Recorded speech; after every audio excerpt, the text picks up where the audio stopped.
اب چاروں طرف جو ہے جنگل ہے، حرام کھانا ہے، مردار پڑا ہوا ہے، تو اس مردار میں سے ایک لقمہ یا 2 لقمے کھا لے کہ اس کی بس جان بچ جائے، اتنا کھا لے کہ اس کی جان بچ جائے۔ فَمَنِ اضْطُرَّ غَيْرَ بَاغٍ وَلَا عَادٍ، تو ایسا وہ شخص جو مجبور کر دیا گیا اور نہ وہ عداوت کرنے والا ہے، نہ وہ باغی کرنے والا ہے، تو اللہ سبحانہ وتعالیٰ کیا ہے؟ فَإِنَّ رَبَّكَ غَفُورٌ رَحِيمٌ، تو بے شک تیرا رب کیا ہے؟ عفو اور درگزر کرنے والا، غفور الرحیم ہے، معاف فرمانے والا ہے۔ تو کسی چیز کے حرام و حلال کا جو فیصلہ ہے نا، وہ صرف اور صرف اللہ کی طرف سے ہے۔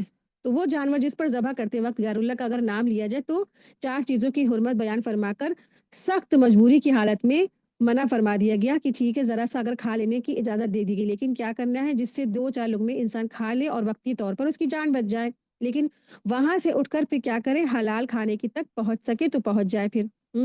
اور اس کے بارے میں ہم لوگ سورہ بقرہ میں بھی پڑھ چکے ہیں، اور اللہ سبحانہ تعالیٰ نے یہاں پہ ہر چیز کے بارے میں بتا دیا، حرام کیا حلال کیا ہے، سب کچھ بتانے کے بعد اور کسی چیز کے حرام اور حلال یہ سب فیصلہ کس کے اختیارات میں ہے؟ صرف اور صرف اللہ کے اختیارات میں ہے، کسی اور کے اختیارات میں نہیں ہے۔ اور جو انبیاء علیہ السلام ہیں ان کے اوپر جو وحی نازل کی گئی اسی کے ذریعے سے انہوں نے بتا دیا کیا حرام ہے کیا حلال ہے۔ حضرت محمد صلی اللہ علیہ وسلم کیا تھے؟ آخری نبی تھے، اس لیے اس وقت تک جو اللہ کی وحی آئی تو اسی کے مطابق یہ چیزیں کیا تھی ہمارے لیے حرام ہے۔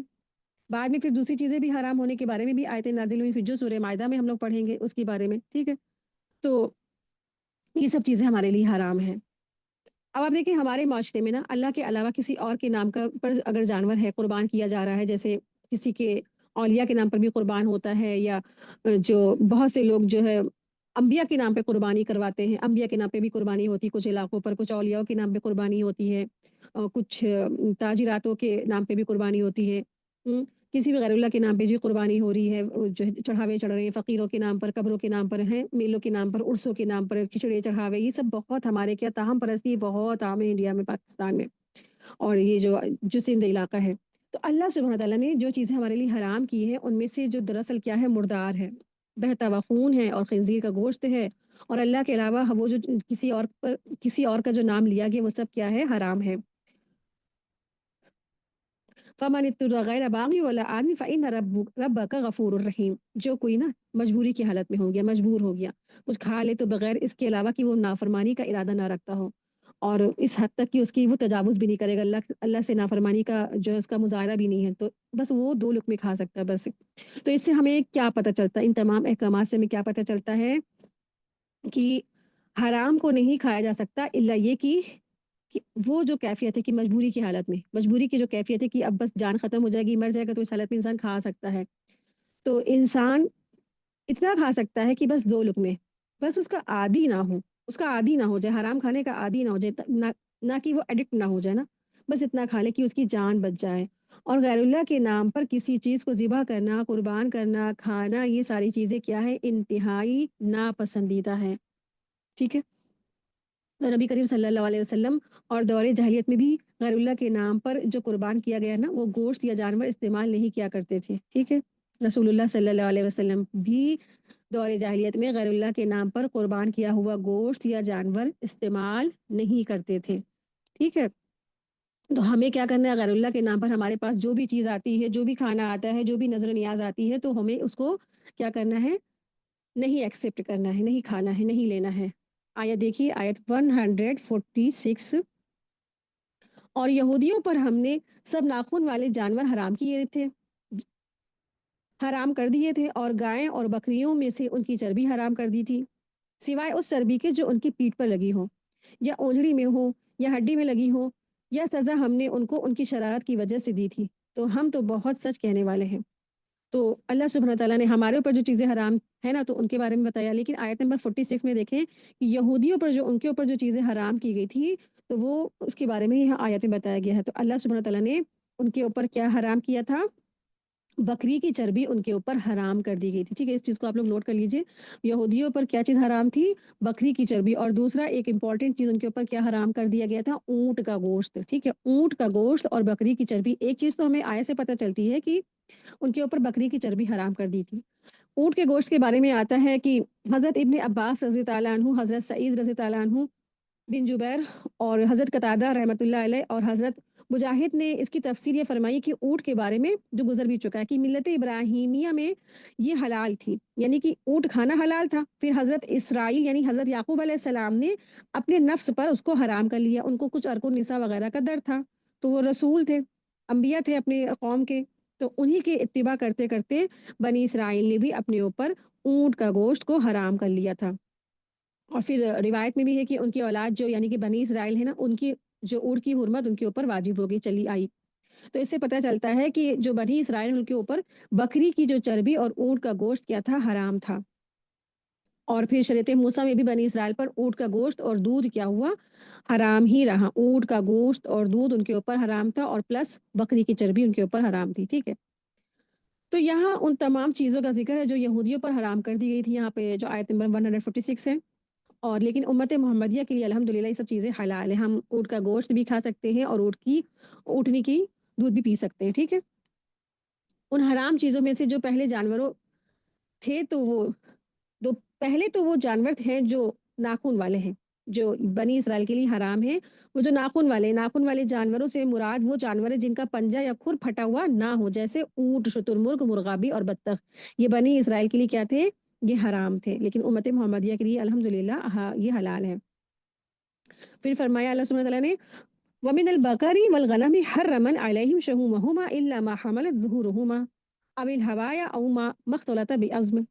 گایوں اور بکریوں کا گوشت تو یہودیوں کے لیے حلال تھا، اور البتہ ان کی چربیاں حلال نہ تھی، صرف یہ چربی حلال تھی جو اس کی پیٹھ پر ہو یا ان کی آنتوں پر لگی ہو، یعنی کہ بکری کی چربی حلال نہ تھی۔ جیسے ہم لوگوں کے بقرعید ہوتی ہے، ایک مطلب 3-4 کلو کا پورا بکری کا جو فیٹ آ جاتا ہے، نکل آتا ہے، وہ الگ سے جیسا لگتا ہے رکھا ہوا ہے، وہ ہمارے لیے حلال ہے، ہم اس کو کھا سکتے ہیں نا، تو میلٹ کر کے انسان کھاتے ہیں اس کو، لیکن بنی اسرائیل کے لیے وہ چیز حرام تھی، بکری کی چربی حرام تھی، لیکن الا یہ کہ وہ جو ہے نا اتڑیوں میں لگی ہو یا پھر جو ہے ہڈیوں میں بالکل پیوست ہو، تو وہ ان کے لیے تھوڑا بہت استعمال کر سکتے تھے بس۔ جیسے ہم لوگ جو ہے گاڈ فیٹ جو ہوتا ہے، جو بکری کا پورا فیٹ ہوتا ہے، ہم لوگ رکھ لیتے ہیں، اس کو میلٹ کر کے بہت سے لوگ استعمال کرتے ہیں کیونکہ وہ بہت فائدے مند بھی ہوتی ہے، دیسی گھی سے بھی بڑھ کر وہ اتنی طاقتور ہوتی ہے جو بکری کی جو چربی ہوتی ہے، تو یہ نعمت تھی، لیکن اللہ سبحانہ وتعالیٰ نے بنی اسرائیل پر یہ حرام کر رکھی تھی، الا یہ کہ ان کے لیے بس وہی حلال تھی جو اتڑیوں میں لگی ہو اور جو ہڈی میں بالکل پیوست ہو، بس وہ اتنا ہی کھا سکتے تھے۔ اور اللہ سبحانہ وتعالیٰ فرماتے ہیں جزیناہم ببغیہم، تو ہم نے ان کو یہ سزا ان کے ظلم اور زیادتی کی وجہ سے دی ہے نا، وَإِنَّا لَصَادِقُونَ، اور بلا شبہ ہم ہی سچے ہیں۔ تو اللہ سبحانہ تعالیٰ نے ان کو یہ سب سزائیں کیوں دی، کیوں کیا ایسا اللہ سبحانہ تعالیٰ نے؟ تو اس کا جواب ملتا ہے سورہ نساء آیت نمبر 160 میں، فَبِظُلْمٍ مِّنَ الَّذِينَ هَادُوا حَرَّمْنَا عَلَيْهِمْ طَيِّبَاتٍ أُحِلَّتْ لَهُمْ، سو ہم نے ان یہودیوں کے ظلم کی وجہ سے ان پر حرام کر دی دو پاکیزہ چیزیں، تو ہم نے جو یہودی ہیں نا ان پر ظلم کی وجہ سے ان پر حرام کر دی پاکیزہ چیزیں جو ان کے لیے حلال تھی، ٹھیک ہے۔ تو اللہ تعالیٰ نے یہودیوں کے ظلم کی وجہ سے اللہ سبحانہ تعالیٰ نے پاکیزہ چیزیں ان کے اوپر جو تھی حرام کر دی تھی، لیکن وہ کیا تھی؟ جو ان کے لیے پہلے جو تھی وہ حلال تھی۔ تو اس سے معلوم ہوا کہ اللہ تعالیٰ کی جب بغاوت انسان کرتا ہے اور گناہ کرتا ہے اور اپنی جانوں پر ظلم کرنا کیا دراصل پاکیزہ چیزوں سے بھی محرومی کا ذریعہ بن جاتی ہیں، ٹھیک ہے۔ تو انسان حد سے تجاوز نہ کریں، تو پھر اللہ سبحانہ تعالیٰ کیا کرتے ہیں؟ نعمتوں کو اللہ تعالیٰ لے لیتے ہیں، نعمتوں کو سلب کر لیتے ہیں، چھین لیتے ہیں۔ آیت 148،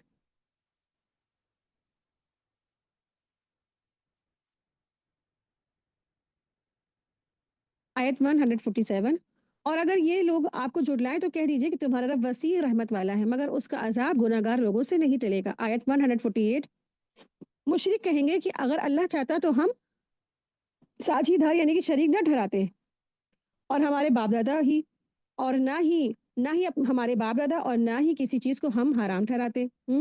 ایسے ہی ان سے پہلے لوگوں نے جھٹلایا تھا، یہاں تک کہ ہمارے عذاب کا مزہ چکھ رہے ہیں۔ کہہ دیجئے کیا تمہارے پاس کوئی علم سند ہے؟ اسے ہمارے سامنے پیش کرو، تم لوگ گمان پر چلتے ہو اور اٹکلوں سے کام لیتے ہو۔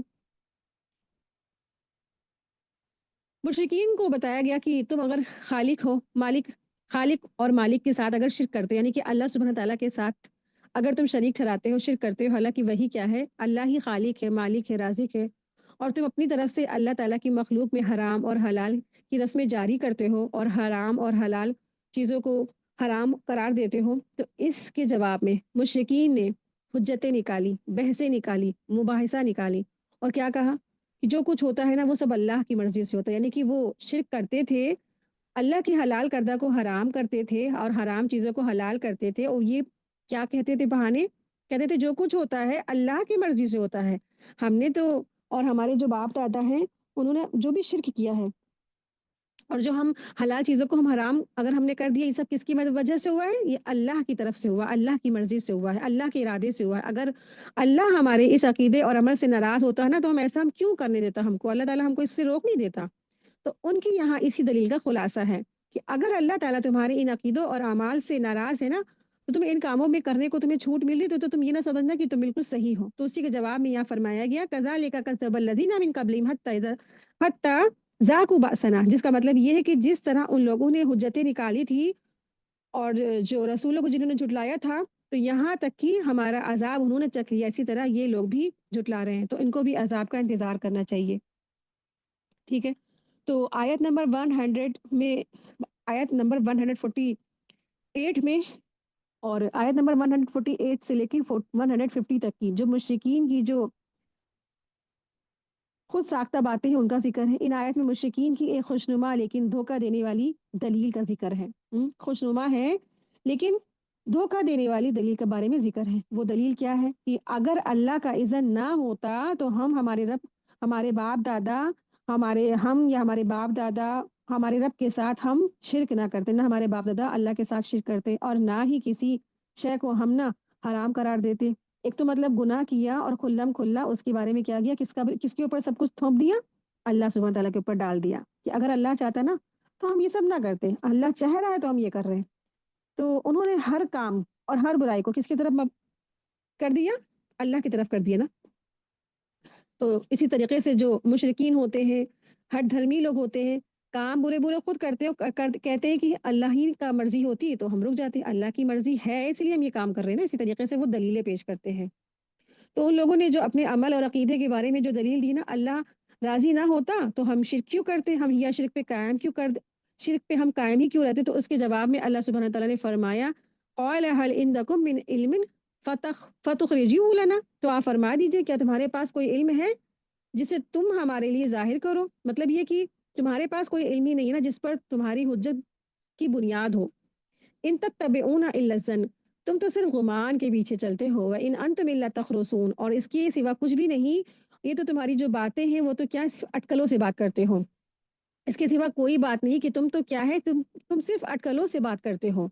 یہ جو دلیل تم نے جو دی ہے نا کہ اللہ راضی نہ ہوتا اور ہم، اگر اللہ راضی ہوتا تو ہم شرک ہی نہ کرتے، اللہ راضی نہ ہوتا تو ہم شرک پر کیوں قائم رہتے اور ہمیں کیوں قائم رہنے دیتا اور ہم اپنی طرف سے چیزوں کو حرام قرار دیتے ہیں؟ یہ دلیل کیا ہے؟ دراصل بالکل جاہلانہ ہے، یہ تمہارا ایک خیال ہے۔ اللہ تعالیٰ نے ان انسانوں کو دنیا میں امتحان کے لیے بھیجا ہے، ایگزام ہے، اور امتحان اسی صورت میں ہو سکتا ہے جب انسان عمل کرنے والوں کو حکم پہنچا دیا گیا ہے۔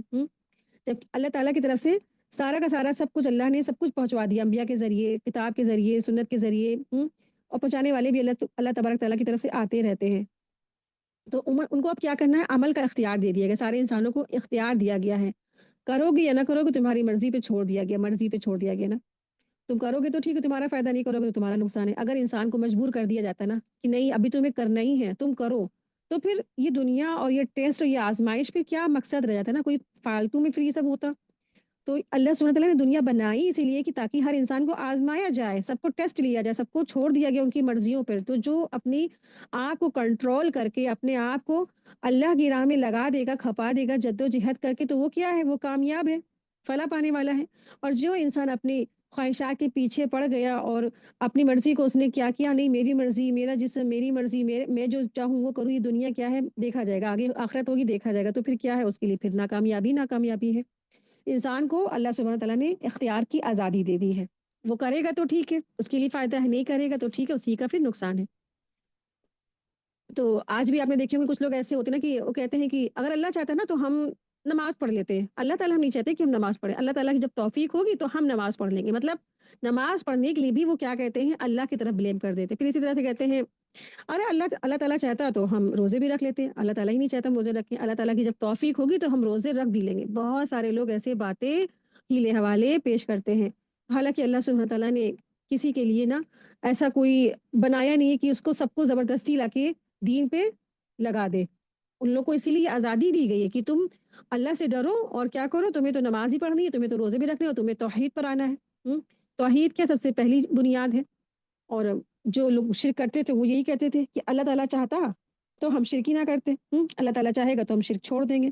تو یہ سب اس طریقے کی جو باتیں جو لوگ کرتے ہیں دراصل کیا ہے، بے بنیاد ہیں اور بغیر دلیل کی باتیں ہیں۔ اس کے پیچھے کوئی بھی یہ نہیں کہا جا سکتا کہ بہت اچھی بات ہے اور بہت بڑھیا بات کی ہے، یہ ان کی باتیں یہ اس لیے ہیں کیونکہ ان کو وہ وہی کرنا ہے جو وہ چاہتے ہیں۔ وہ ظاہری چیزوں پہ زیادہ لگاتے ہیں دماغ، اور اپنے باطل معبودوں کی طرف زیادہ وہ ان کو جھکاؤ ہے، اور وہ اسی پہ جمے اور ڈٹے رہنے کے لیے وہ کیا کرتے ہیں، بہانے بناتے ہیں، رسولوں سے باتیں بناتے ہیں، تبلیغ والوں سے باتیں بناتے ہیں، جو ان کو قرآن کی طرف بلانے لاتا ہے نا تو ان سے بھی باتیں بناتے ہیں۔ جب کوئی آتا ہے نا دروازے پہ کہ چلیے نماز کے لیے تو کہتے ہیں کہ نہیں نہیں، کہہ دیجیے وہ ابھی تھوڑا سا بزی ہیں یا آفس میں ہیں یا سو رہے ہیں، اور پھر گھر میں کیا کہتے ہیں، ارے جب اللہ کی مرضی ہوگی تو ہم چلے بھی جائیں گے نا۔ تو یہ سب کیا ہے نا، انسان جو نہیں گیا تو اسی کا نقصان ہوا نا۔ تو اسی لیے اللہ سبحانہ تعالیٰ نے یہ دنیا بنائی اسی لیے، کیونکہ یہ دراصل کیا ہے، یہ دارالامتحان ہے، دنیا امتحان کی جگہ ہے۔ جو چلا گیا، جس نے لبیک کیا، جس نے لبیک کہا، تو پھر وہ کیا ہے، وہ فائدے مند رہا، اور جو پیچھے ہٹ گیا، نہیں گیا اللہ کے حکم پہ، اس نے لبیک نہیں کہا تو اسی کا نقصان ہو گیا۔ تو اللہ تبارک تعالیٰ نے انسان کو ارادے اور اختیار کی آزادی دی ہے۔ انہوں نے خود اپنی مرضی اپنے پسند سے جو راستہ چن لے تو وہ دراصل کیا ہے، یہی انسان کا امتحان ہے۔ جو انسان اپنی نفس کی پیروی کرا اور اس نے اپنے آپ کو نہ سوچا کہ میرا کل کیا ہوگا، تو پھر وہ کیا ہے، وہ گمراہ ہو جائے گا۔ تو گمراہی اور ہدایت دونوں راستے اللہ تبارک تعالیٰ نے بالکل واضح کر کے بتا دیے ہیں، سب کچھ واضح ہے، سب کچھ کلین ہے۔ اب انسان گمراہی چنتا ہے یا ہدایت چنتا ہے، یہ اس کے اوپر ڈیپینڈ ہے۔ آیت 149، کہہ دیجئے پوری حجت تو اللہ ہی کی ہے، اگر وہ چاہتا تو تم سب کو سیدھے راستے پر دکھائی دیتا۔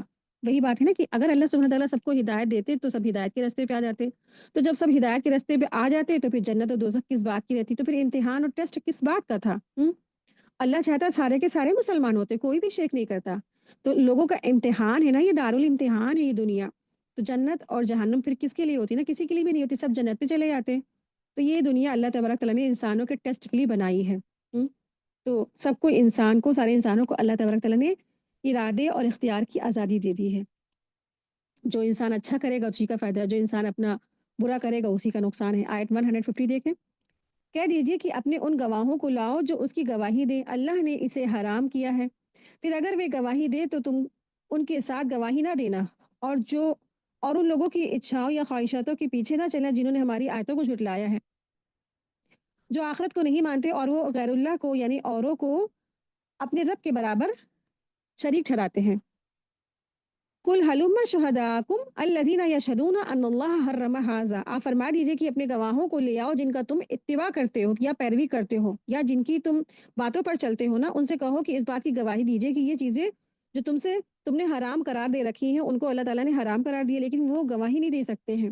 فَإِن شَهِدُوا فَلَا تَشْهَدُوا تَشْهَدْ مَعَهُمْ، سو بالفرض اگر یہ لوگ گواہی دیں تو آپ ان کے ساتھ گواہی نہ دیجیے، یعنی ان کی تصدیق نہ کیجیے، کیونکہ ان کی گواہی صرف اور صرف جھوٹی ہوگی۔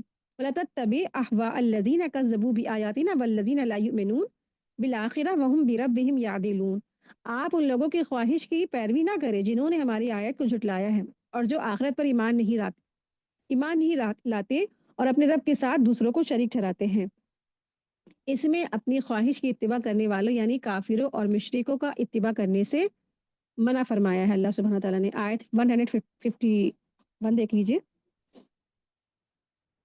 کہہ دیجئے کہ آؤ ہم تمہیں وہ بات پڑھ کر سنائے جو چیز تمہارے رب نے تم پر حرام قرار دی ہے، جو چیز تمہارے رب نے تم پر حرام کر دی ہے، یہ کہ کسی چیز کو اللہ کا شریک نہ بنانا، اور ماں باپ کے ساتھ حسن سلوک کرتے رہنا، اور بھکمری کے ڈر سے اپنی اولاد کو قتل نہ کرنا، کیونکہ تم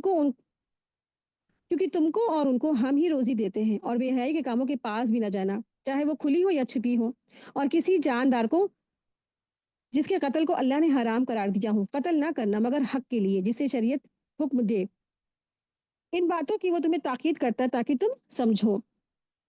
اللہ تبارک تعالیٰ نے اس آیت میں ہمارے لیے کچھ چیزیں حرام بھی کی ہیں، کچھ چیزیں احکامات بھی ہیں نا، حلال بھی ہیں۔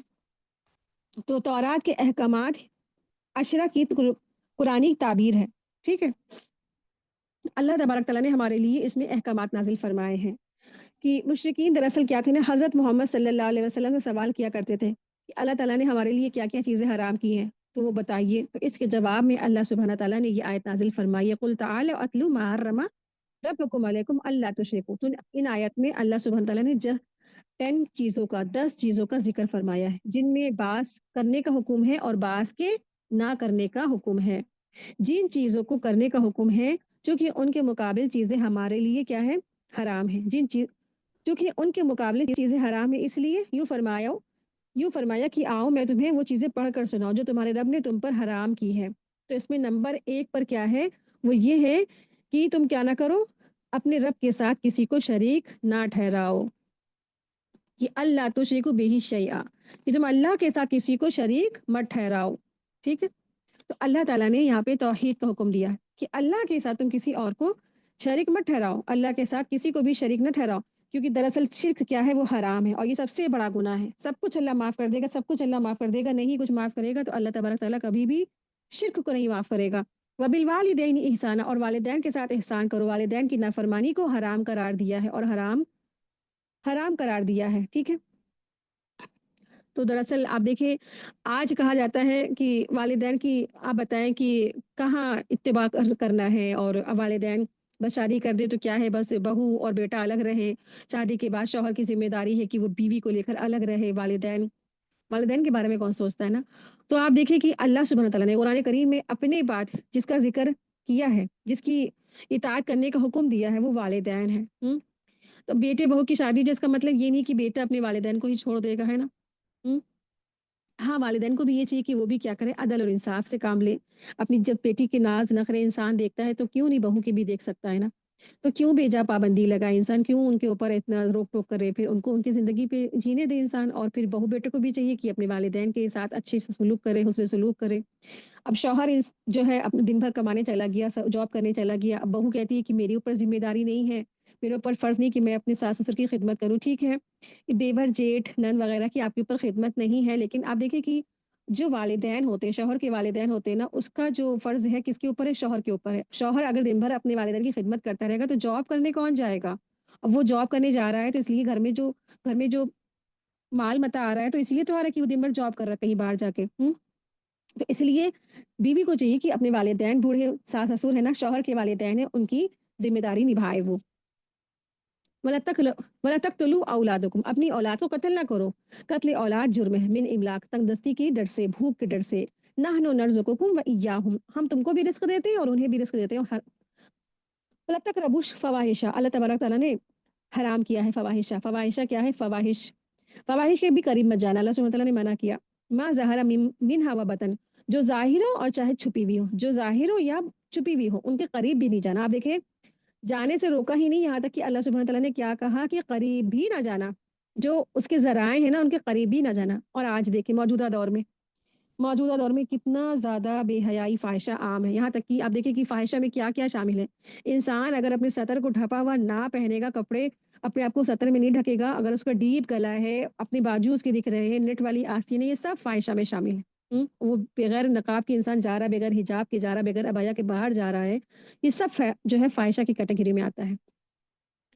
تو بے حیائی بے شرمی کی باتوں کے قریب بھی مت جاؤ. اللہ سبحانہ تعالیٰ نے اس سے یہاں روک دیا. کھلم کھلا ہو، چاہے وہ چھپ چھپ کے ہو، چاہے گرل فرینڈ بوائے فرینڈ ہو، چاہے کوئی بھی غیر محرم سے چھپ چھپ کے انسان مل رہا ہے. تو یہ سب کیا اللہ سبحانہ تعالیٰ نے سب سے روک دیا ہے، کیونکہ اللہ سبحانہ تعالیٰ نے دونوں کو حرام قرار دیا ہے. ٹھیک ہے، حدیث میں بھی آتا ہے اللہ تعالیٰ سے زیادہ کوئی غیرت مند نہیں ہے. یعنی انسانوں کی غیرت سے ڈرتے ہیں نا، کہ بعض وقت آپ نے دیکھا ہوگا کہ باپ اور بھائی کی غیرت سے ڈرتا ہے انسان، کہیں ایسا نہ ہو میرے بھائی کو پتہ چل گیا تو وہ مجھے قتل ہی کر ڈالے گا، مجھے مار ہی ڈالے گا. ایسے سب لوگوں کو سوچتا نا انسان. تو اللہ سبحانہ تعالیٰ سب سے زیادہ غیرت مند ہے. فرمایا کہ اسی وجہ سے اس نے ظاہری اور باطنی فواحشہ کو حرام قرار دیا، یعنی کہ کھلے اعلانیہ ہے نا، فیلڈ میں مظاہرہ ہو رہا ہے.